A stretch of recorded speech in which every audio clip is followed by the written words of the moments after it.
Okay, good morning once again. You're very welcome to this event. This is the event on UN for NAPS. We're very happy to see you this morning. I hope that the sound system is reasonably okay. Please use the headphones. That will probably help both for English and French. I'm not going to tell you which channel is which. You found your way here, so you're quite capable of discovering what channel works on which. But we have a very exciting program today. We will have a brief presentation on UN for NAPS first, followed by a number of interventions from countries and organizations that are active under UN for NAPS. So we look forward to hearing from you. We have the ability to work in English and French, so please choose a language that you feel comfortable in talking about. So this event is really focused on how do we unpack the complexity of dealing with climate change and how can the UN system help you in doing that. The UN system is quite broad. We have capacities in pretty much everything that a country needs to work on. So we hope that through UN for NAPS, you can access this vast resource and help you address the many challenges that you must address. I know that for many of the LDCs and SIDS, so issues of heat, drought, impacts on agriculture, health, infrastructure, due to flooding and fires and so forth. These are issues of the day and must be addressed, taking a medium to long-term approach. So I hope that through this program, we're able to avail to you a wide range of support. As I said, UN for NAPS takes this one UN approach where the UN system works as one.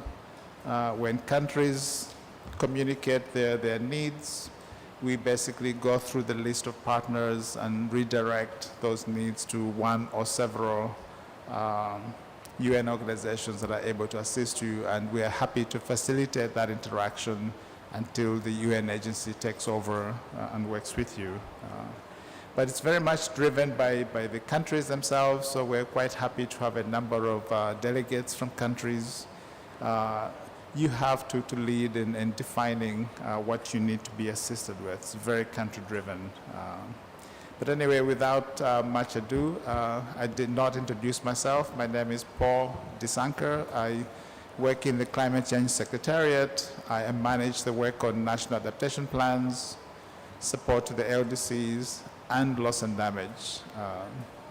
So you should feel sorry for me because loss and damage is quite an intense topic at this COP. So it's keeping us quite busy, and we're happy to support you across this range of topics. My colleague Angela Wagner is one you have been communicating with quite widely, and I will now hand over to Angela to give a brief overview of UN for NAPS. So over to you, Angela.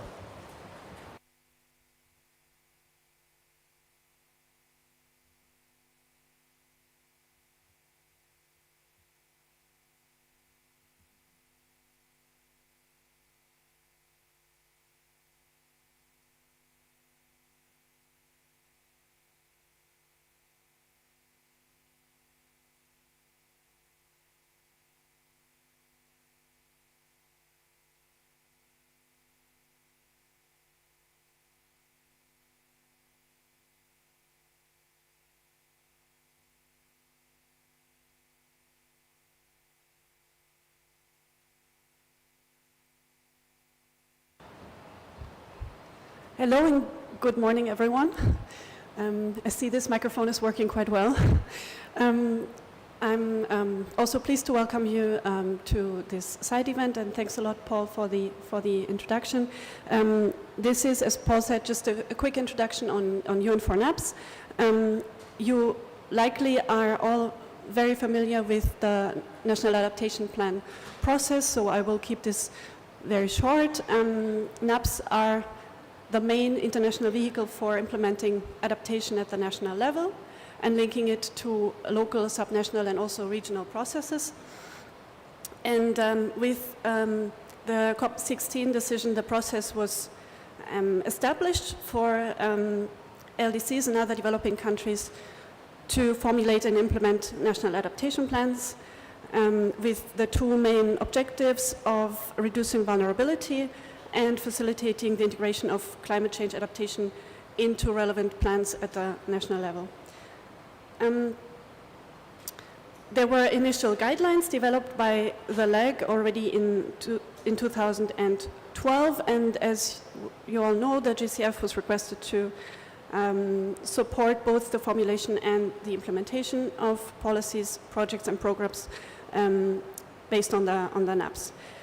To date, we have 39 countries that have submitted NAPs to NAP Central, and there's a clear need to accelerate progress on both the formulation and the implementation of NAPs, and that is the background of the establishment of the UN4NAPs initiative, which was created by the UNFCCC in 2021 in response to mandates from the COP for engaging international organizations in support of climate adaptation. And UN4NAPs offers a platform for countries, initially focusing on LDCs and SIDS, to communicate their needs for technical assistance related to the formulation and implementation of NAPs. At the same time, it enables the UN-wide system of relevant organizations and also other intergovernmental organizations to respond to these technical requests.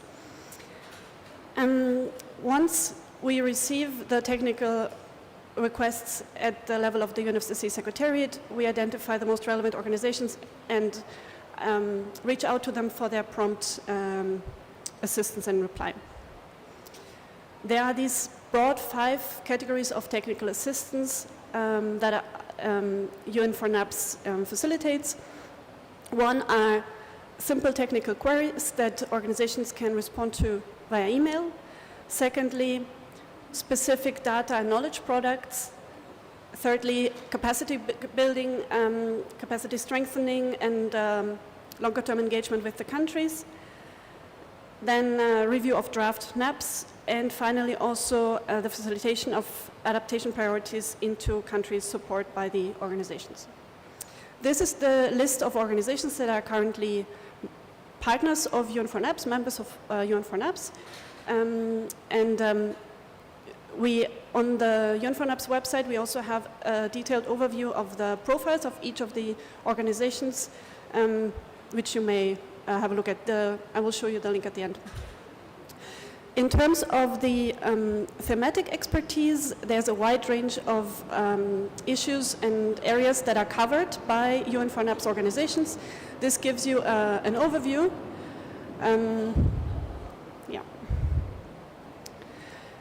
If a country would like to submit a request for technical assistance, it is, oh sorry, wrong slide.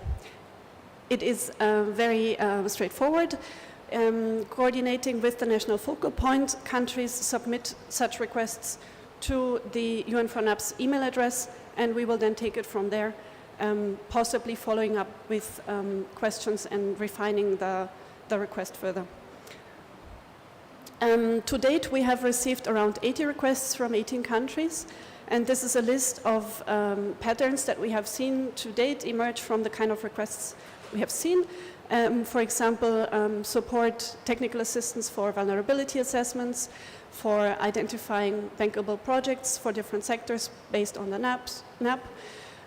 Also specific requests regarding, for example, biodiversity assessments or conservation measures, strengthening resilience of livelihoods in crops, etc. Finally, of course, also UN4NAPs provides a platform for engagement and exchange between countries and relevant organizations, such as this one. And this is just an overview of the events and opportunities that happened this year. For example, interactions at the writing workshop that was organized by the LEG in March this year in Nairobi, or also a UN4NAPS forum that took place during the Botswana Global Adaptation Week in August this year. And with that, I give the floor back to Paul. Thank you. Thank you very much, Angela, and I hope that this gives you a nice background to what UN4NAPS is about and how you can take advantage of the assistance that it provides. So it's quite simple. You send us an email and we'll take it from there. So it's my pleasure to invite the two panelists for the next session. The first is Madam Mami Fati Nyang Saidi from Senegal. If you could join us on the podium, please. And I have Mr. Ian Lisk, President of the Services Commission of WMO, that will speak after. So, Madam, please, you have the floor.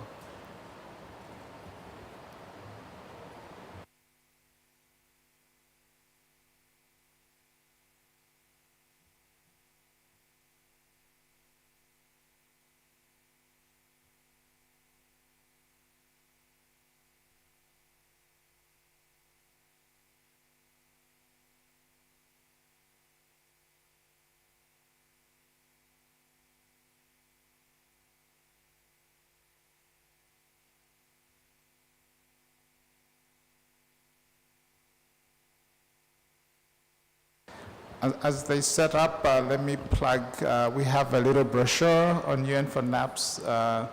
We have distributed to most of you, but if you haven't gotten a copy, just make some joyful noise and our colleague will give you one. Feel free to take more than one. We have enough copies.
Bonjour mesdames et messieurs, je voudrais tout d'abord remercier UN4NAPS pour l'invitation du Sénégal à cette importante séance. Pour ce qui concerne le Sénégal, pour rappeler un peu le contexte, au niveau du Sénégal, nous avons une façade littorale de plus de 718 km de longueur. Et cette façade abrite la quasi-totalité de l'économie sénégalaise. Elle représente en termes de PIB national 60% du PIB national. Et avec les effets de l'érosion côtière, on se retrouve actuellement avec l'activité économique qui est complètement menacée, et que ce soit l'industrie, parce que 90% des industries sont installées sur le long de la côte. Et en dehors de l'industrie également, nous avons tout ce qui est pêche, la pêche qui occupe une grande majorité de la population du Sénégal. Et depuis qu'il y a ces effets de l'érosion côtière qui commencent à fatiguer les communautés côtières, le pays a remarqué qu'il y a une forte immigration.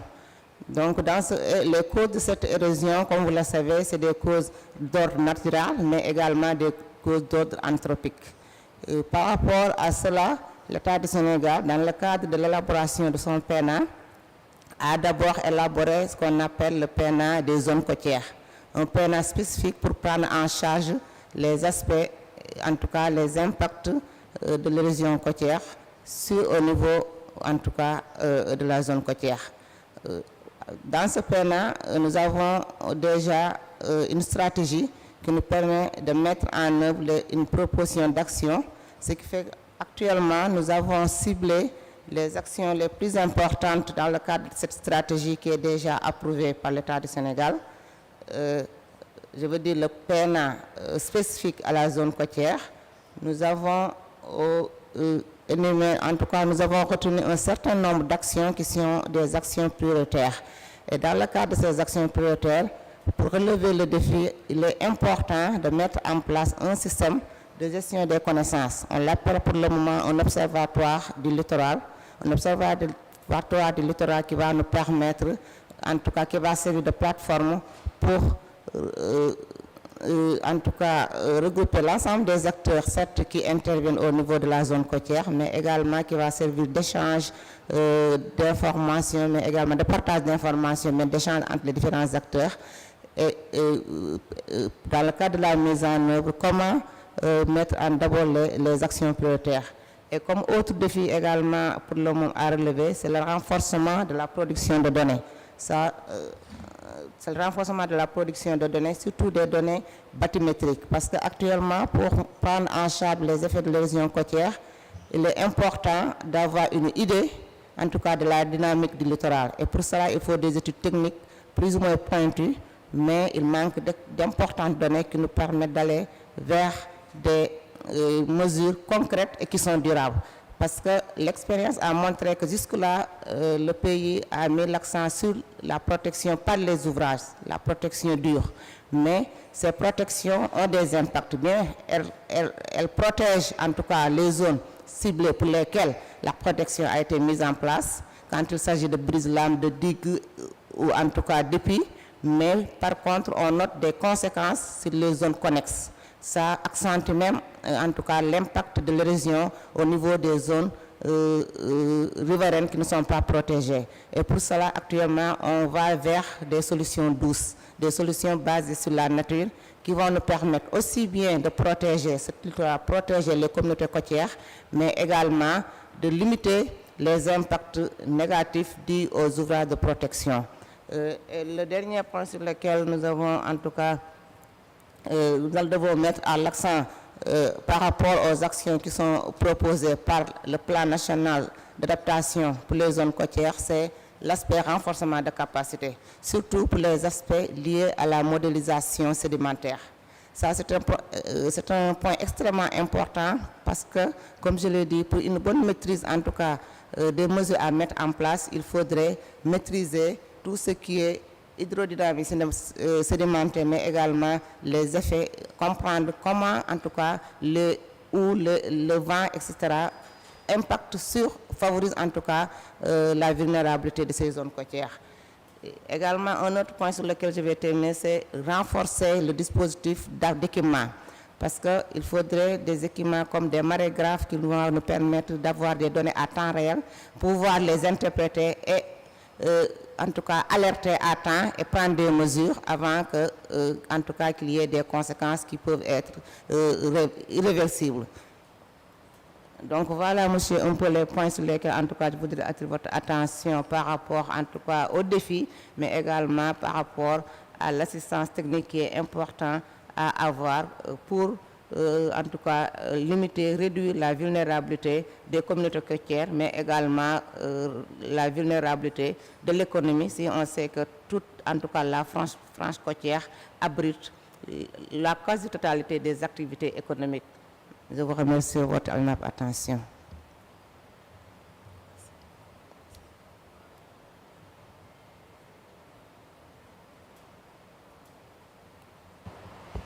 Thank you very much, Madam. And I think it's fair to say the problem you've presented us applies to every country that has coastal areas. And I think you have been quite specific in terms of the needs that you have related to data prediction, the ability to do something for the medium and the long term. So we do appreciate your very specific intervention, and we hope that the agencies in the room and others will be able to work with you to develop very specific and concrete interventions. Now let me turn to Mr. Lisk from WMO. WMO has been very actively engaging with countries based on various requests. What kind of support would WMO be able to provide in this case of Senegal and perhaps countries that are facing similar risks and impacts? Over to you, sir. Yeah, thank you very much, Paul. So I am Ian Lisk. I'm the president of the WMO Services Commission. Just a couple of words about the WMO. What is it? It's the UN body responsible for weather, water and climate. So, we are the body that deals on a day-to-day basis and on a long-term basis for all aspects of weather, water and climate. So just to put that out there. We coordinate the activities of 193 different members around the world. Senegal is one of those members. We are the authoritative voice. And we're also the body working with the IPCC that does a lot of work on the actual climate change scenarios which inform a lot of the conversations that are taking place here at COP this week. A couple of other things I just want to mention. I want to extend my thanks to Amir Delju, sat at the front there from the Secretariat at the WMO in Geneva. I'd also like to recognise the first Vice President of the WMO, Celeste Salo from Argentina, who is with us today. Celeste is also a candidate for the Secretary General of the WMO as well, so she's a very, very important lady. Makes me very nervous to have her in the room. Anyway, without further ado, a couple of words then on why what the WMO does is relevant for this conversation. First, a word about climate change. We're all sat here hoping to confine global temperature rise to 1.5 degrees. I think there's a sort of very slow realisation now that that is probably going to be unlikely that we can do that. So the impacts of climate change, particularly on the coasts, are going to be very, very real. What does that mean? Well, it means, number one, sea level rise is with us. That will have impacts on some parts of our coastlines no longer being habitable. That, I'm afraid, is a fact. The second thing is that the incidence of natural hazards associated with coastal areas will become more frequent and they will become more severe. So this is why it's really, really important from a risk assessment point of view, from the National Adaptation Plans, that those considerations are factored in to National Adaptation Plans. Planning for the future on what we've got now or what we've experienced before is not going to work anymore.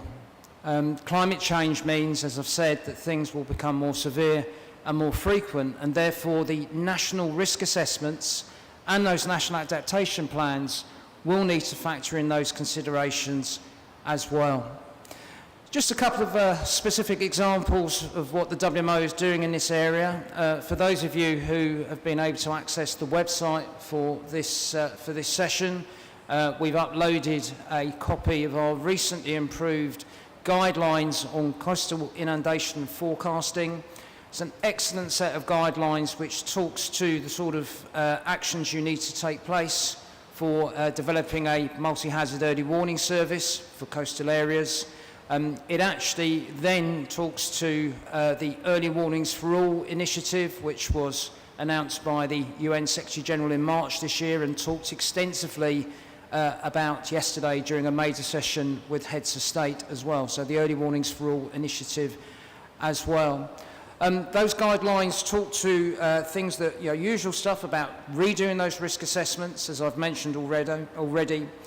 The massively important factor, which is stakeholder engagement. One of the things that we at the WMO find is that we like to talk to our WMO friends. National Met Services and Hydrological Services like to talk to other national meteorological and hydrological services. We have to broaden that conversation to disaster managers, stakeholders and funders as well. And again, at the national level, having those conversations with a wider range of stakeholders in government and disaster risk agencies is all important as we make these plans actually moving forward. We have a couple of Services Commission standing committees that talk very clearly to these conversations, and when these inquiries come in for help through the NAPS the UN for NAPS initiative, those are where those inquiries would be directed on our side. We have a standing committee on climate services, and we have a standing committee on marine meteorology and oceanography, which works very closely with the International Oceanographic Commission on all things related to marine safety. I think I'll leave it there for now in the interest of time. Really looking forward to your questions a bit later on. Thank you. Thank you very much, Ian. And perhaps to help put Ian at ease with his nervousness, we can allow a couple of questions and comments from the floor if there's one either to WMO or to Senegal. We will have a much longer discussion at the end, but if there's some burning question to Senegal, please, now is the time. Yes, please.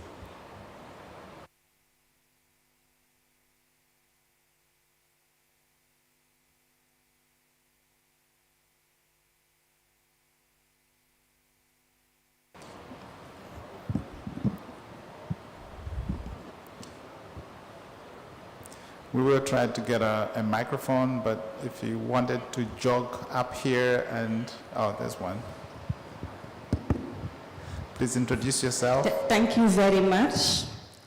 Je m'appelle Dibor Sarr, je suis du Sénégal et je suis chargée de programme adaptation à la division changement climatique au niveau du ministère de l'Environnement et du Développement durable.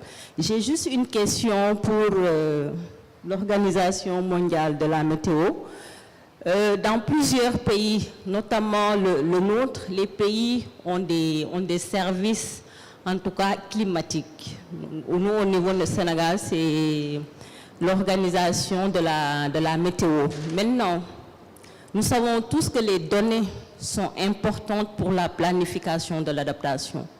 Mais aujourd'hui, nos pays ne sont pas suffisamment équipés pour pouvoir lancer des alertes à temps et permettre en tout cas au gouvernement de prendre les décisions qui sied en cas de désastre. Maintenant, comment vous, en tant que OEM, vous pouvez en tout cas accompagner nos pays à pouvoir renforcer les systèmes qui existent, que ce soit en termes d'équipement, mais également que ce soit en termes de capacité technique, je veux dire renforcement de capacité. Merci.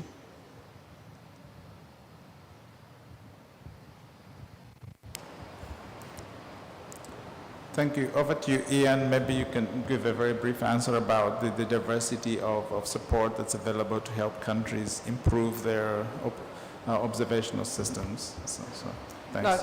No, I'm very happy to take that question. It's an excellent question. In terms of the monitoring systems that you're talking about, the observations, we're acutely aware within the WMO of the issues that many countries, particularly LDCs and the SIDS, have with both procuring but also maintaining their monitoring systems, their surface-based monitoring systems and the upper air radiosondes, etc.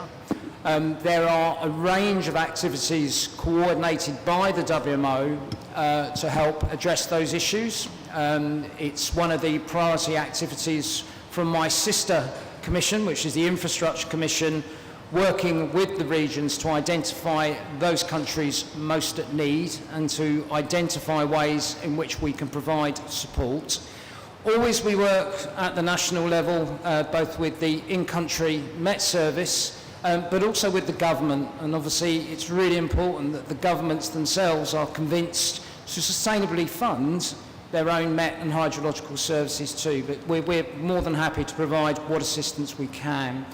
On the forecasting side, which is very much more on the delivery of warnings, again, the Early Warnings for All initiative, which was talked about by the UN Secretary General yesterday, will over the next 5 years be addressing this issue as a priority, both in terms of getting warnings out of the door, but also making sure that they are accessible and used by all stakeholders and all members of the public within the next 5 years. And again, that will be supported by funding mechanisms coming from a range of different funding agencies to enable us to be able to deliver on that ambition. So more than happy to take further questions of that nature offline, but there is, these are both capacity development priorities of the WMO. Thank you. Thank you very much, Ian. And on our part, we are going to be collecting all these questions and use them as frequently asked questions. So on our website, we're going to compile and continue to outreach to everybody that's not here on how they can avail themselves to this support. So thank you very much to the two of you for your interventions. Now allow me to move to the next section of our session. All right, sorry, please go ahead. Thank you very much. And thank you, Ian, also for introducing myself. So I am Celeste Saulo. I am the Director of the Weather Service in Argentina, the Vice President of the WMO, and I'm running to be the next Secretary General of the WMO. In this regard, I would like to emphasize the importance of linking the national adaptation plans with the strengthening of the national met and hydro services. Sometimes these two actions are not connected. Countries develop their national adaptation plans without considering the important role of the national weather and hydromet services. So this is just to put very high in the agenda of national adaptation plans, the strengthenings of the weather and hydromet service. Thank you very much. Thank you very much for that intervention. I'm very fond of NAP, so I'm very glad to hear you say that and make this direct link to the observational networks. So thank you once again. At this point, let me invite our two panelists from countries. So Monsieur Desi from Ethiopia, representing the Director General of the Environment Protection Authority. So Monsieur, please come forth, as well as Mr. Eddie Frank Vasquez from Dominican Republic.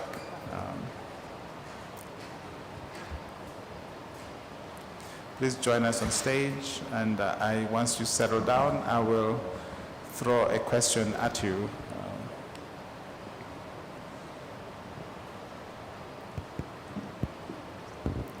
Many of you that work on NAPS maybe also recognize our colleagues in the room from the Secretariat. So we have Motsomi Malejan, he's the official photographer for the event, and Julie Amoroso-Gabin and Risa at the back. So we have a large contingent of support to you on your NAPS, so please do avail yourself to the support we provide. So the question to both of you, Ethiopia submitted your NAP in 2019, and Dominican Republic is developing your NAP. How do you see, respectively, the increasing and cascading risk of climate change influencing your work in the implementation and formulation of your NAP? And what are the likely challenges that you would like perhaps to be more strongly supported by the UN system and the various partner organizations? So let me start with Ethiopia. So Monsieur, over to you.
Thank you very much.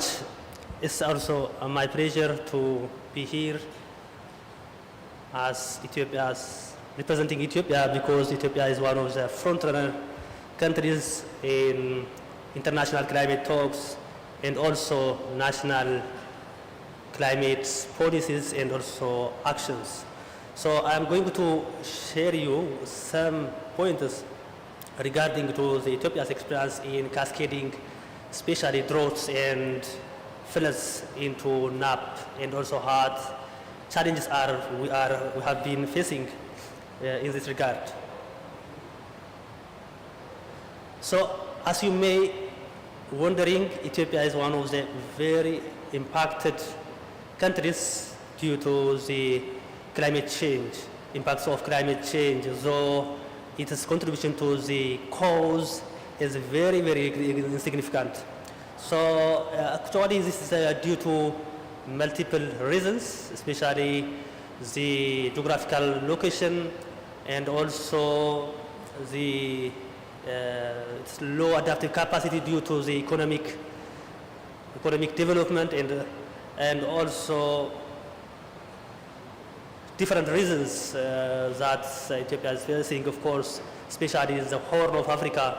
Mainly Ethiopia is severely, frequently visited by the recurrent droughts for the last 50 years. Currently, Ethiopia is experiencing one of the very, very devastating effects, negative effect due to the climate change. So this actually is not been seen in the last 40 years. So just to give you a few facts about how Ethiopia is just risked by the ongoing prolonged drought, you may wondering that more than 80.1 million people are affected by the prolonged droughts that was existed in the last 4 years, especially 2 years, especially from 2020 up to 22. This actually just implies not only for impact of the people by just lack of water or something like that, but it directly affects the life and livelihoods of the people, which even further pushes our local, especially in rural areas, into the other areas as a migrant in searching for food and also water, just to sustain their life. So this actually is one of the highly acknowledged impacts that Ethiopia is facing.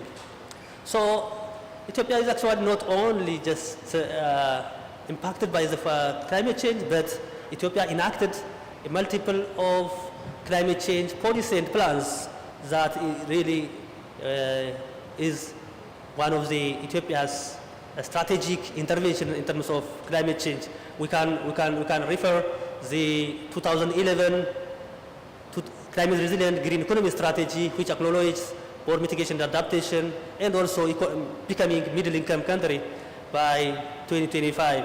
And also Ethiopia has already, as the moderator said, Ethiopia has also developed its NAP, National Adaptation Plan, in 2007 as nationally, but it's submitted to UNFCCC in 2019.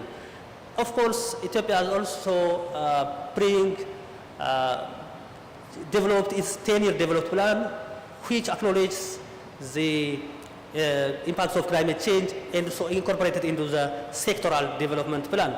And we are also finalizing our long-term low emission and climate resilient development strategy, which aspires to net zero by 2050, which also seriously includes climate interventions in order to cascade the risks, climate-induced risks due to drought. So in Ethiopia, actually, sectors are identified as per their vulnerability and susceptibility to the change of ever-changing climate change, especially Ethiopia, an agrarian country where agriculture is one of the very sensitive sectors that is being impacted by the drought and also climate change in general. Forestry, health, and other special water, other sectors are also acknowledged for their plan. So we are tailoring our intervention towards these prioritized sectors. Of course, we are trying to align our interventions, cascading this climate-induced impacts in all of our development and also climate policies and plans.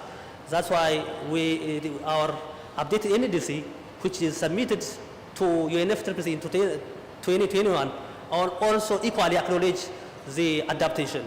So about 40 adaptation interventions are already identified with baseline target and also baselines and also targeted their target, sectoral target by 2050. So agriculture, I already said, has acknowledged about 8 climate adaptation interventions. Health is one of the very important sectors that is being impacted by the climate change that now we are working towards cascading this impact into even in the health sector. Of course, early warning system and climate service, as already acknowledged by the WHO, is also one of the areas that we are seriously working in this regard through, of course, our Ethiopian Meteorological Institute and also through the Disaster Risk Reduction and Management Commission.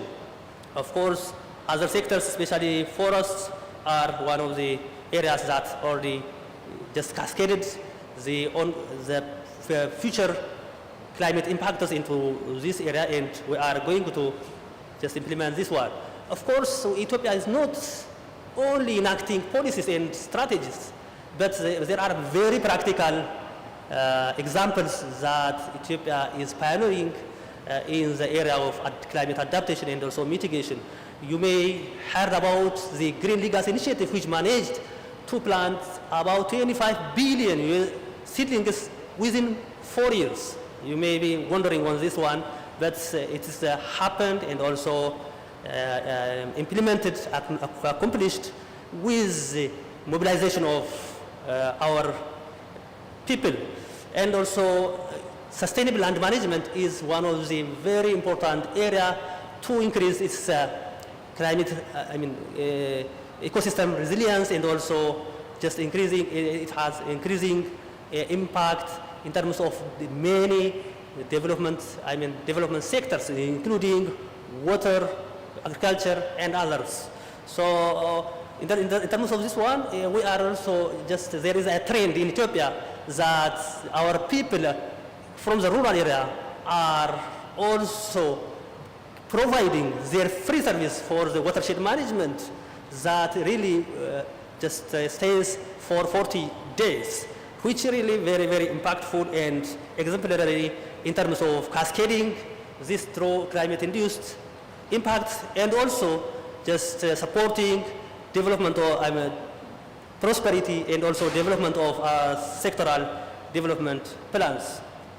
Of course, we are facing challenges. Now I'm approaching to the final slide. As you well know, shortage of finance is one of the critical areas that we are seeking support from the development partners. Though Ethiopia is also investing a lot in terms of climate mitigation and adaptation. Of course, in the last 10 years, there is less attention given, of course, not only nationally, but also internationally for adaptation in terms of action and also support. You may well know that finance for mitigation and adaptation is not far from just balance. It's very imminent, very insignificant finance is allocated to the adaptation-related issues. Though developing countries, especially like that of Ethiopia, as requiring and also insisting different development partners to provide finance in this regard.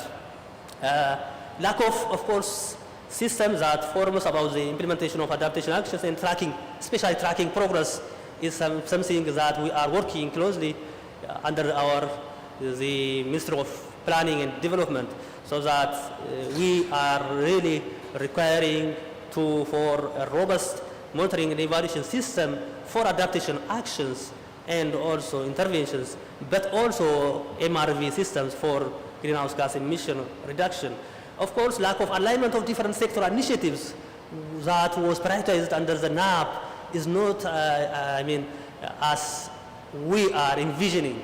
So we need to work towards that one and support maybe just work on that regard. So in some cases, there needs, of course, harmonization of sectoral policies with the national development plans and also climate change policies. Of course, lastly, the knowledge management is, of course, a problem and also a challenge for everybody. So there are so many challenges. We are, of course, closely working with our development partners, whether from the countries or international organizations like that of the WHO and many others. So we have already established CRG forum, which brings on board both development partners who are willing to support Ethiopia and also government sectors who are in charge of just implementing the already identified climate change adaptation options. I thank you.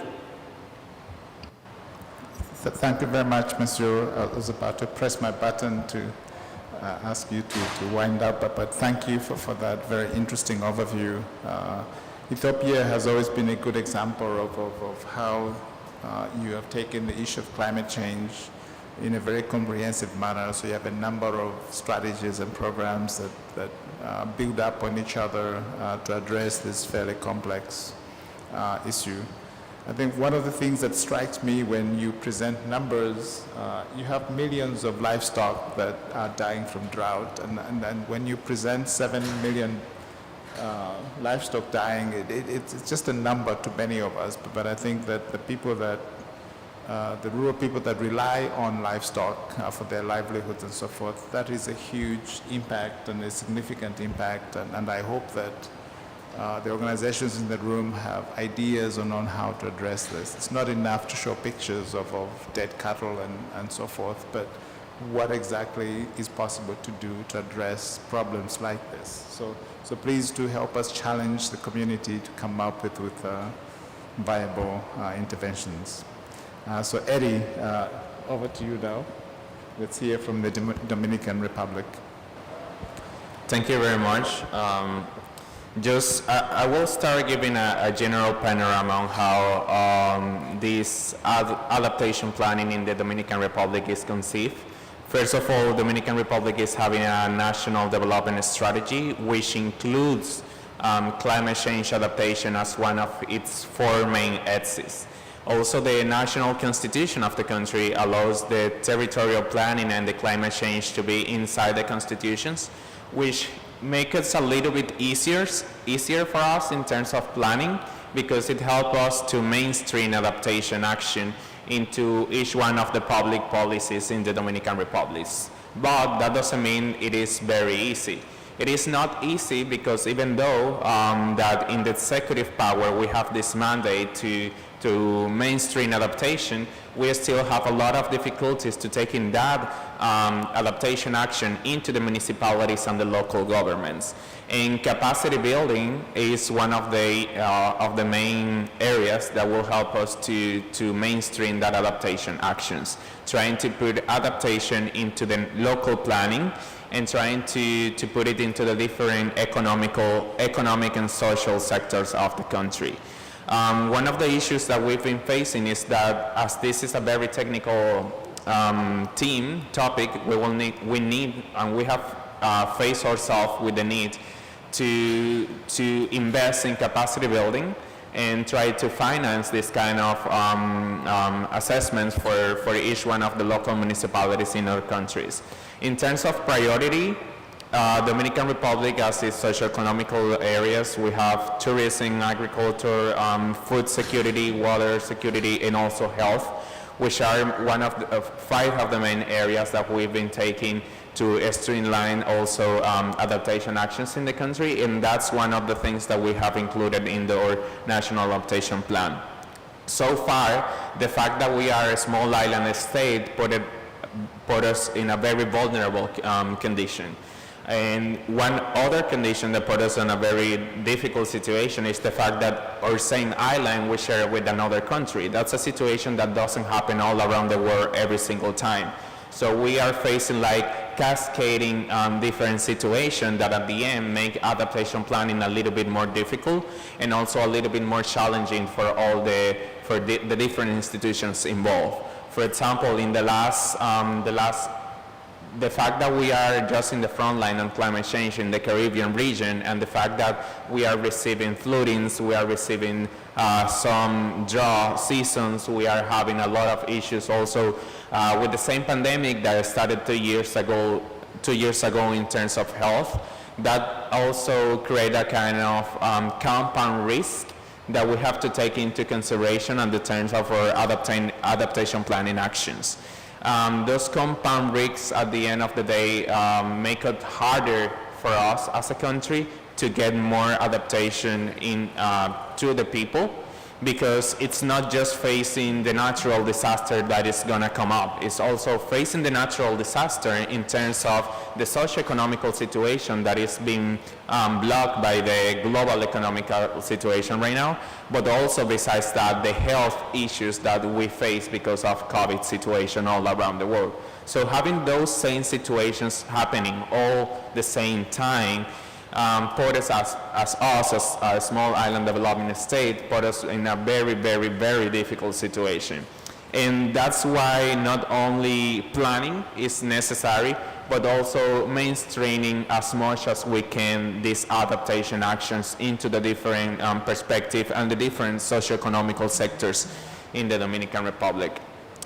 The second topic is also about how do we take this further? How do we take this? Because even though we are working with the National Adaptation Plan, the National Adaptation Plan is not only a document, it's more than that. It's a process that needs to start with actions, and those actions to go from formulation to implementation is where we face most of the barrier most of the time. Planning is very costly. I mean, we need a lot of money to plan across the different socio-economical sector, but implementing is also demands more money and more financing.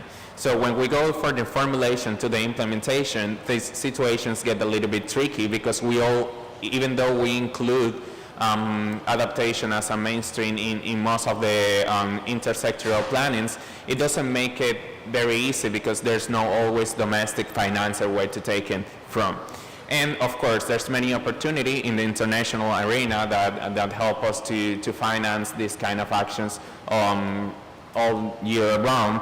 But even though involving the private sector to do this, to be engaged into this process, and having a bottom-up approach so people can understand why adaptation measures are necessary, are one of the barriers, but also opportunities that we have in order to keep pushing for a more let's say, agenda that is looking at adaptation as one of the top priority. In terms of the NDC of the Dominican Republic, the revised NDC that was submitted last year, we also have very good linkages with the Sustainable Development Agenda, which also help us to keep streamlining these kind of topics in the different annual plannings of the different ministries in the Dominican Republic.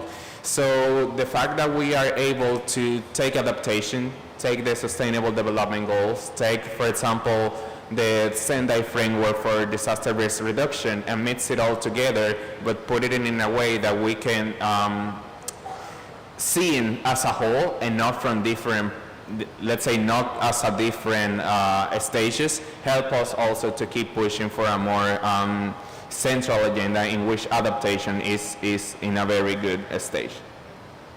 Thank you. Thank you very much, Eddie, and thank you for giving us a different perspective of SIDS in this discussion. I know most of us think of hurricanes and major storms when we talk about small island states, but we're happy that you're able to broaden our understanding, and I hope that the country will drive that narrative of what is important to be addressed rather than what the global community may think is important to you. But the issues you describe and how they're all interconnected and the need for a long-term approach to them, I think it's quite central to how we can progress on adaptation. So I hope that you will find an opportunity to interact with some of the UN agencies and how they might assist the Dominican Republic. So thank you, Mansour and Eddie. But I know we are a little behind time, so let me very quickly advance to our next panel of organizations that are part of the UN for NAPS. So I have two colleagues. I have Dr. Oldman Kaboto, the advisor from the Commonwealth Secretariat Climate Finance Hub based in Mauritius. So over to you. After that, we're going to hear from IFAD. Jenny Rio is at the back, and we'll also make an intervention before we move on to the last session. So over to you.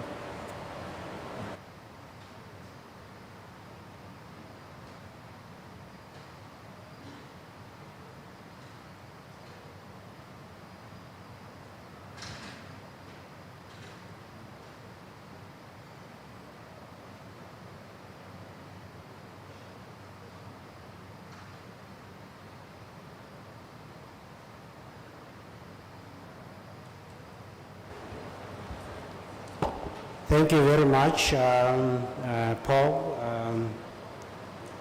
and everyone. Good afternoon. I'm Oldman Koboto. Like Paul said, I'm the manager for the Commonwealth Climate Finance Access Hub based in Mauritius. Should I proceed, Paul? Oh, thank you. Most probably from my side, I will just be sharing a very brief presentation on how we, in providing the support that we do to our member states, work or catalyze the capacities within the UN organizations and others that we partner with to provide support on NAP development and implementation. As you know, from our side, as the Commonwealth Climate Finance Access Hub, we are actually established to enhance access to climate finance to the member states, and we do so by deploying Commonwealth National Climate Finance advisors in the member countries where support has been requested, and those advisors are embedded within the ministries. And we also have the regional Commonwealth Climate Finance advisors that are sitting in some of our partner organizations that we work with to provide regional approaches and perspectives to delivering on the support that we offer, particularly in relation to enhancing access to climate finance. Some of the partners, like I've already mentioned, that we work with is not all of them, but you will see as go along with my presentation some of the partners that we work with. In relation to the NAP process, our work is actually limited to enhancing access to climate finance for the member states. As we help to develop the NAPs themselves. And we do then help in the development of the NAPs as well as their implementation. And what we have experienced over the years is that the NAPs becomes the basis within which, as we provide support on project development, then we can rely on. So we have launched in the past the toolkit for enhancing for access to climate finance. That toolkit is available online in our website as well as the UNFCCC website. And when you look at chapter 3 of that toolkit, you will find detailed guidance on how we provide support or how to develop sound and bankable national adaptation plans. Now, by way of examples, and at the end I will share just some few challenges that we experience. I will not stick too long on the examples, but I'll just highlight them. In Zambia, for example, we have helped in developing a project on aquifer mapping technologies for Zambia, which helps in the capacities of the national institutions on the application of aqua mapping technologies, and this also helps them in managing and apportioning underground water resources. And this project is actually supported by the UNFCCC. Another project in Zambia on adaptation in forest and agriculture mosaic landscapes, where we are also working hand in hand with the Global Environment Facility, is also has been submitted for the government of Zambia. And now with the NDCP, we have helped to support the climate finance mapping for NDC implementation in Zambia, as well as the MRV of climate finance for Zambia as well. So this is where we are bringing together the capacities from these partner organizations to be able to support the country. Some bring to the table the resources that are required, particularly finance, and then we bring the technical expertise to provide the support to the countries. We are also working in Mauritius on national adaptation planning for climate change impacts in partnership with the World Health Organization, who are serving as the delivery partner there to provide support to providing support to the government of Mauritius. In the Pacific region, also, we are also engaged in the national adaptation, development of the national adaptation plans for the government of Solomon Islands. We are also doing strengthening adaptation planning in Tonga, as well as NAP readiness projects that we are developing in St. Lucia.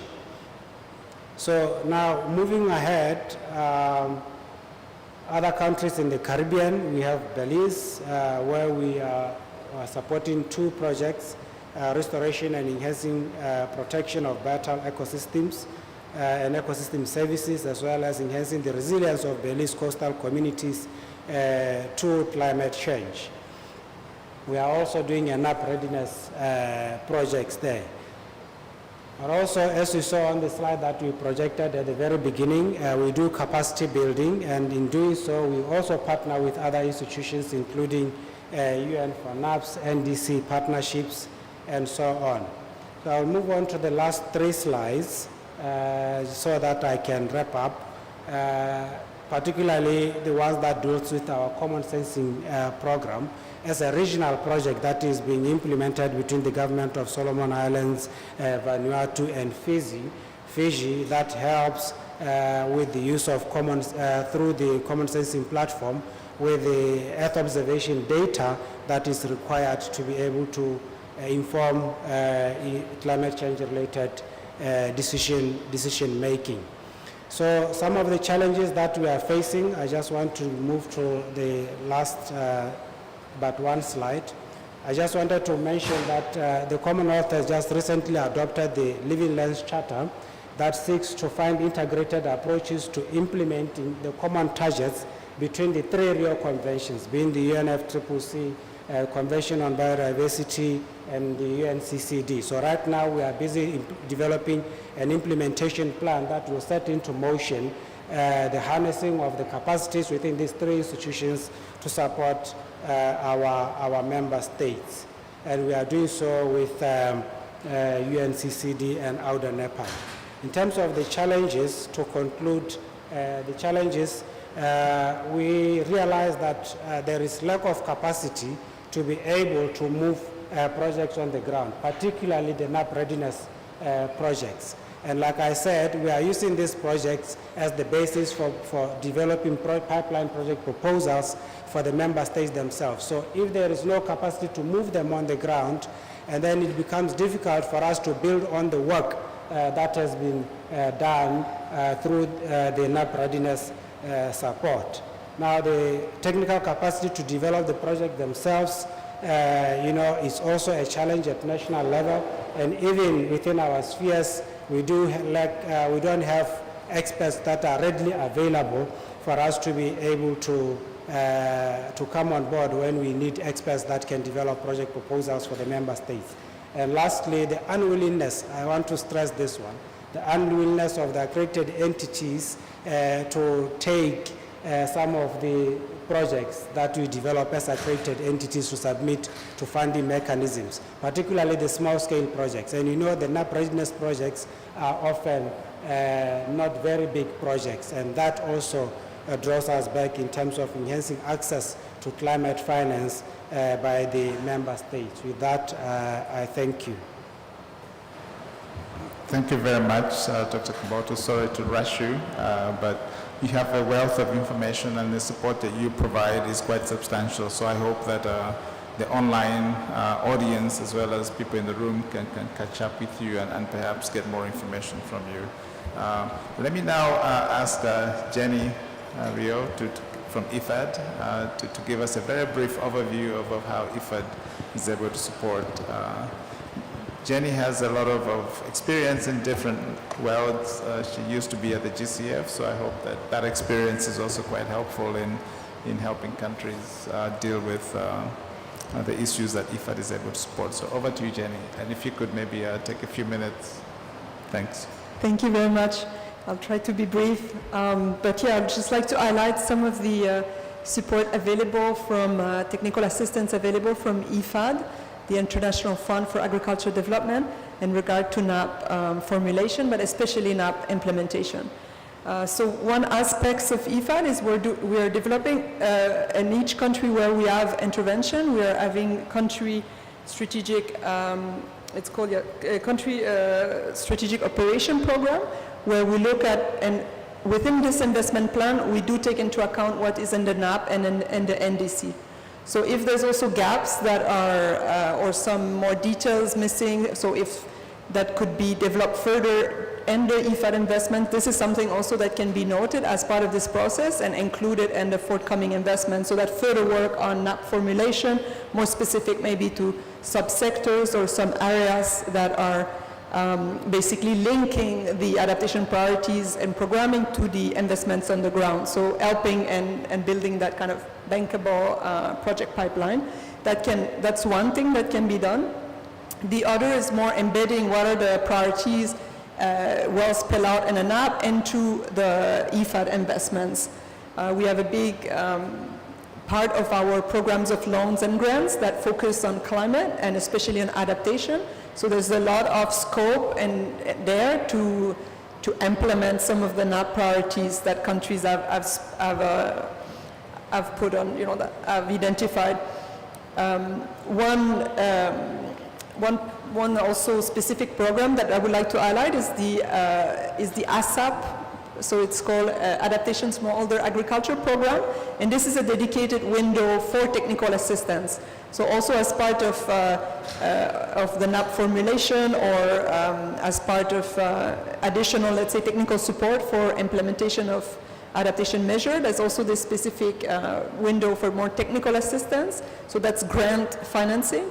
So I think that the point is, as we've been part of this network, UN for NAP, it's just like sometimes the requests are a little bit generic. So I think as much as your request is specific in terms of what exactly is needed, the better we can pick the request up to provide technical assistance or to embed in the forthcoming cycle of investments of IFAD and connect the people working at country level. We do execute through government, so it's really country owned, and there's a lot of scope for including institutional strengthening, capacity building, for further formulation, refinement of the NAP and NDCs, as well as implementing the activities on the ground. So I think that's, just to, sometimes it's better coordination and better connection at country level. So we're really interested in supporting NAP and country, and connecting this with our operation so that it can be delivered quickly.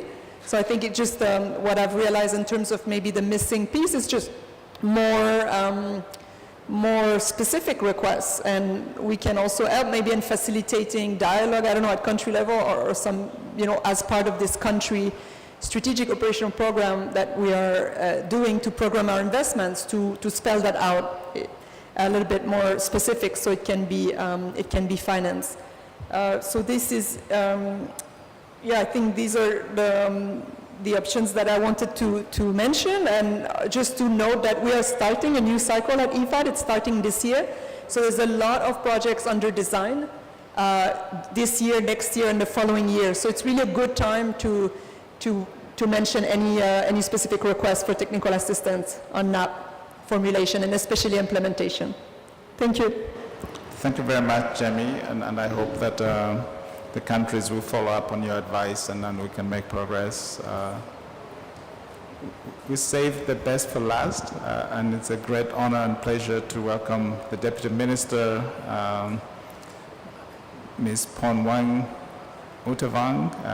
I'm sure I'm not pronouncing that very well, but she's the Deputy Minister of Planning and Investment from Lao PDR, and it's a pleasure to have you at this event, and we look forward to your remarks. So over to you.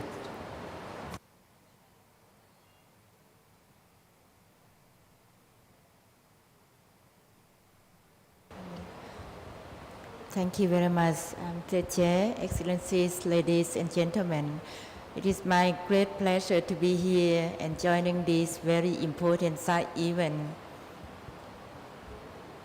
Adaptation is very important and crucial for Lao PDR, which are very exposed to extreme, weather events. So we also facing challenges in terms of, droughts and also the floods and tropical storms, which are becoming increasingly frequent and severe as a result of climate change. To adapt, Lao PDR is trying to integrate adaptation across the strategies. We have developed and the government endorsed the strategy, green growth strategy, and we have also integrated the national adaptation into our national development plan. So now we are implementing the 9 national socio-economic development plan for the period of 21-25. Therefore, we try to do our best to adapt into our national planning and also, try to align between, initiative and adaptation plan to the national development planning and strategies in our country. However, for successful adaptation planning in LDC countries, including Lao PDR, 2 are very important. One is on regarding the technical assistance to ensure that Lao PDR and other LDC countries could access to extreme, the require for strong development planning, monitoring and assessing the implementation of the adaptation plan. And second is financing for adaptation. So this is very important. And we have supported from UN team, UNRC in our country.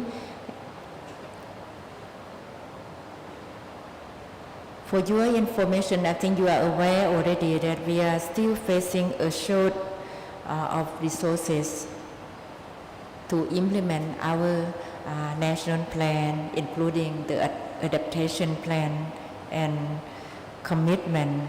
The adaptation gap report from the United Environment Program released last week highlights that international adaptation finance flow to developing countries are 5 to 10 times below estimated needs. It is crucial to increase technical assistance and adaptation, as mentioned by delegate, that capacity building at all level, at national and local level, are very important. So we do need that, we do need to continue, to adapt and also to implement this very important work. And it is also critical to increase, as I mentioned earlier, the technical assistance and adaptation finance for Lao PDR and other LDC countries, such as Lao PDR to be able to adapt to the climate change and achieve the national development goals and targets. Lao PDR welcome the important work that UN4 NAP on the adaptation and hope to be able to work more closely with you on this adaptation in Lao PDR in the future. Starting from the midterm review, for your information, so MPI, the Ministry of Planning and Investment in Lao PDR, are working very closely with Lao ministries and provinces to adapt this climate change to our development plan and working on the sectoral planning and local planning. One possible way to work more closely together would be to mobilize the UN4 and NAP technical support for the formulation of our upcoming National Socio-Economic Development Plan, or we call the 10 NSDP, for the period of 2026 to 2030, which is aligned to the implementation of 2030 agenda. So thank you very much again for opportunity for me to speak and to share what we have done so far, and we really looking forward to your further support and assistance so that you could help Lao PDR to work closely with you and other international organizations, development partners and other countries to learn and to share our expertise and to learn from you. Thank you very much. Thank you very much, Minister, and thank you. Thank you. Yes.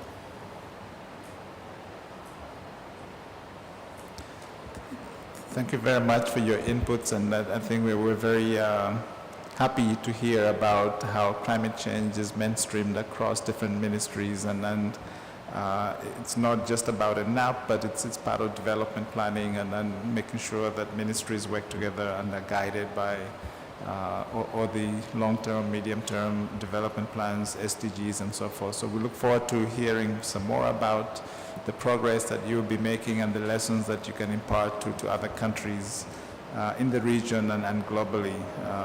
I know that we have now run out of time. My sincere apologies to you and you for not having enough time to intervene. There's another group waiting to come in at 1 o'clock. But let me thank everybody, the speakers and the audience alike, for making the time to join us. We will be available at the back and can answer questions, and perhaps we can exchange cards and see how we can advance in providing support to the countries under UN4NAPS. So once again, thank you all very much for coming, and thank you to those that are online, and I hope that you have all taken a copy of the brochure that has contact information, how to submit requests, the list of organizations that are actively participating at the moment. Many more will be joining over time, so we encourage you to visit our website and unless there's anything else, but thank you all, and we wish you a successful COP here in Sharm el Sheikh. Thank you.